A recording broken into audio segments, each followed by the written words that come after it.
Hey guys, welcome back to the AJ Analysis channel and the last Premier League match coverage video of the season. Manchester United's 2-1 win over Fulham, of course securing third place in the Premier League.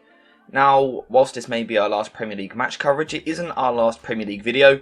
At some point during the week I will be doing a live stream going through the Premier League team of the season. You guys can get in with your votes in the chat. So if you are interested in that, subscribe to the channel. Get notifications on so you know when I go live, but also let me know what time of the day would suit you best for a live stream. But in terms of today, we're going to look at the tactics used by Erik ten Hag, some of the good performances from the players, which as we said, secured that third place position in the Premier League, capping off a really good season in the league. And from a tactical point of view, it was fairly straightforward from United. Once they had kind of got to grips with what Fulham were trying to do, from that point onwards, it was fairly straightforward. So Fulham were essentially looking to defend in a 4-2-2, with Palhinha and Lukic kind of as a double pivot, Wilson and then Willian are both slightly tucked inside, and then Mitrovic and Kearney form the front two, so we can see our 3-2 here like this. And early on in the game this did cause a few problems for United. Now the reason for this is because when the centre-backs have got the ball, there wasn't a clear passing option on. Wilson was kind of ready to press Malacia if the ball went that way, and Willian's going to do the same to Dalot on this side. The other problem was that Mitrovic and Kearney early on done a good job of not only pressing the centre-backs, but also using their cover press or their shadow press to make sure that Casemiro was also marked behind them.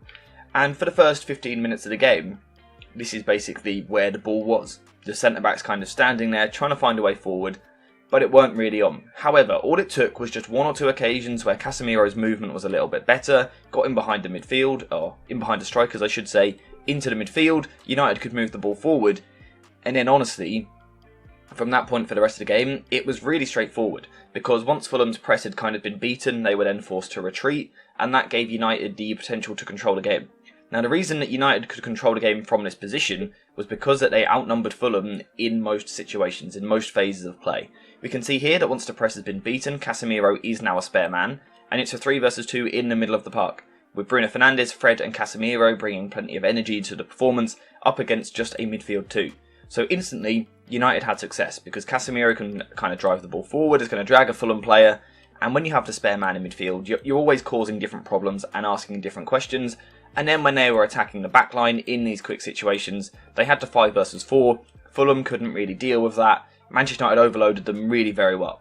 As a result, Fulham were forced to drop a little bit deeper, because they knew that when they were pressing, they were getting beaten, and that was a problem. Before we continue with the analysis, I want to talk to you guys about JerseyFIFA.com, the home of all of the greatest football kits. Whether that's the latest home shirts, the latest away shirts, tracksuits, or even retro kits, Jersey FIFA has a bit of everything. There really is something for everyone, so if you are interested, then make sure to use the link in the description down below, and head to JerseyFIFA.com. Now, even when Fulham were dropping deeper, they still kind of maintained this 4-2-2 or this 4-4-2 shape out of possession, with the idea being that they're going to try and make the pitch nice and narrow, nice and compact, and make it difficult for United to play through. The problem was that they didn't do it very well, and there's a few reasons for this. So again, United are still going to build with a back 2, which typically might be a problem up against a front 2, but Fulham weren't really putting any pressure on the ball at this point. We then got Tyrell Malacia at left back here, Dalot at right back here. They're both going to play fairly traditional fullback roles, slightly tucked in at times, slightly wider at times. It's a pretty traditional role on this hand side. And then also Casemiro in the middle was going to be the pivot. But the problem that Fulham had in these situations was that as they're not really applying pressure to the ball, but they're also not picking up Casemiro in the middle, United kind of still had the same situation in the fact that they could just easily play the ball into Casemiro. And United had so much time on the ball in this game, which made it really easy for them to progress. And from here you got the same problem. If Lukic comes out and marks Casemiro and Palhinha slots into the middle, we can see that Fernandes is in a half space here, which is a big problem if you're Fulham because Bruno is so good in these areas, but also Fred's in the same position on this side. Now, kind of the solution to that is to drop Lukic deeper into the double pivot with Palhinha. They can pick up one each, but now Casemiro has all the time in the world on the ball, and that was a problem because what this meant was that Casemiro could find the feet of Marcus Rashford, and in general, United's attack was looking quite sharp. They were sustaining attacks well. Marcus Rashford, when he was dropping into these positions, looked really on it, considering he's been out for a few weeks and not played much football since. His first touch was good, he was constantly looking to take players on, but his hold-up play in particular was actually really impressive, and that gave United the platform to kind of build possession and keep moving further up the pitch. And what we're going to see is actually, in terms of the tactics that we talk about in this game, it's really quite brief because it was actually really simple.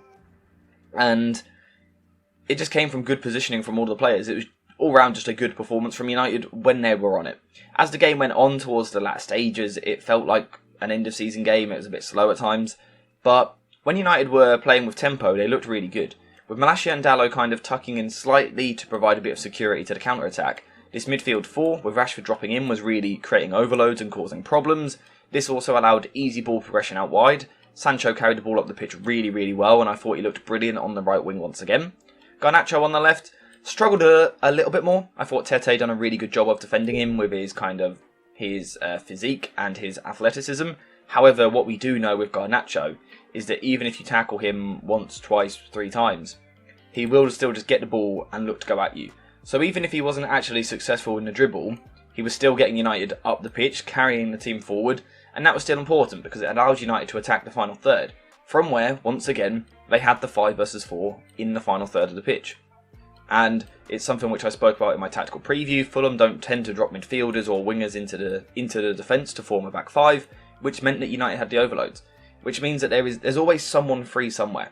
And United found that on a lot of occasions. Often it was Bruno Fernandes on the edge of the penalty area was the free man, with the rest of the defenders tied up like this.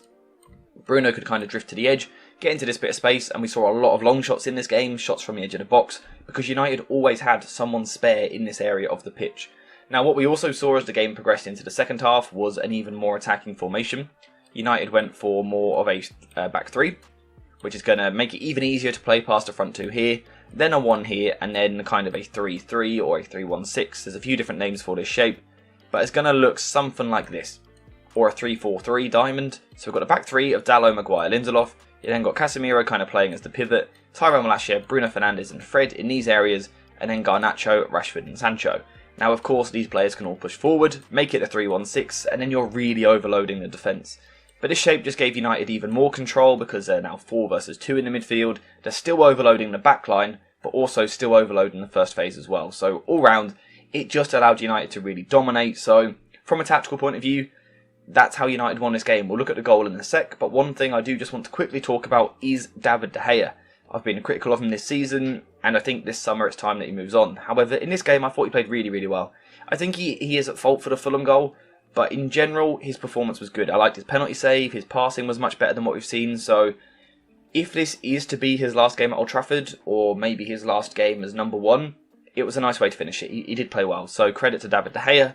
And the last thing just I quickly want to look at is the goal. Like I said, this is a bit of a brief video because there's not too much to talk about.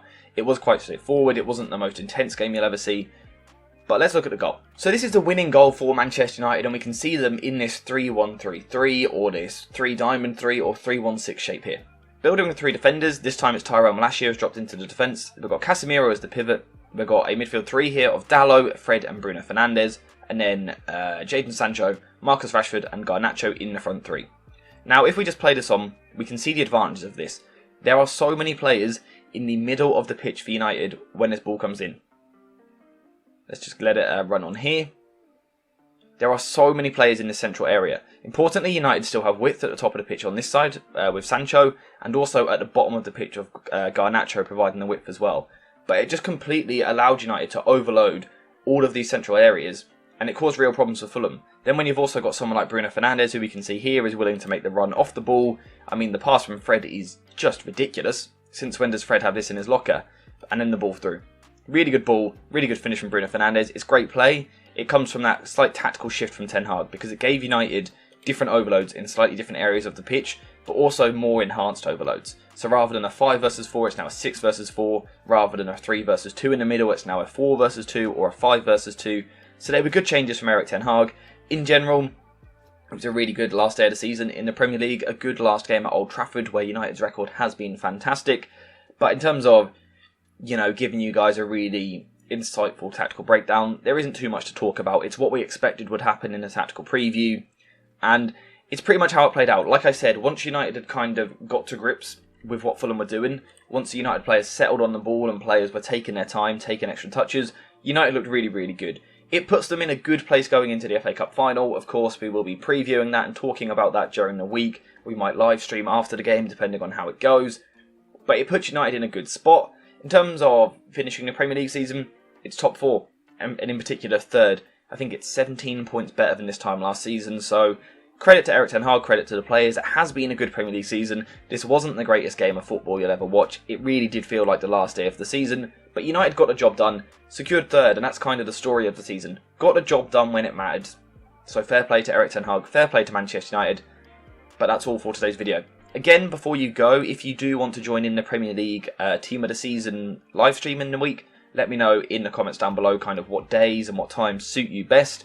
Apart from that, thank you guys for watching. I hope you have enjoyed it. I hope you have enjoyed this Premier League season. And as always, I will see you in the next one.